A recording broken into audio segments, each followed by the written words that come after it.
ఉంటాయి అన్నీ నేను నేర్చుకున్నాను ఇప్పుడు. కానీ ఇక్కడ న్యూమరాలజీకి వేదిక్ న్యూమరాలజీకి ఈస్ట్కి వెస్ట్కి ఉన్నంత డిఫరెన్స్ అయితే ఉంది. ఒకటి అదొకటి. ఇంకోటి ఏంటంటే న్యూమరాల్లో మనం ఎక్కువగా యాప్స్ యూజ్ చేసి మనం ప్రిడిక్షన్ చేసేది. ఇక్కడ యాప్స్ ఉపయోగపడవు. ఇక్కడ యాప్స్ అనేవి ఉపయోగపడవు, ఎందుకంటే మాన్యువల్గా చేయాలి. మాన్యువల్గా చేస్తేనే మనకు రిజల్ట్స్ ఇక్కడ వస్తాయి. సో లాస్ట్ ఫైనల్ ఏం చెప్తారు? మన 400 మంది స్టూడెంట్స్ న్యూమరాలజిస్టులు ఉన్నారు ఇప్పుడు ఆల్రెడీ.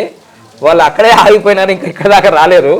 వాళ్ళకి ఏం చెప్తారు? ఇంకా అంటే న్యూమరాలజీ అనేది చాలా తక్కువ జ్ఞానాన్ని ఇస్తుంది, వేదిక్ న్యూమరాలజీ అనేది వాస్ట్ నాలెడ్జ్ని ఇస్తుంది. Very good, very good. So ఎక్కువ నాలెడ్జ్ తోటి మనం ఇంకా ఎక్కువగా మన లైఫ్ని అభివృద్ధి చేసుకోవచ్చు, మన ఫ్యామిలీని డెవలప్ చేసుకోవచ్చు, మన చుట్టూతా ఉన్న వాళ్ళని డెవలప్ చేయొచ్చు, అందరికీ హెల్ప్ చేయొచ్చు. Very good, very thank you.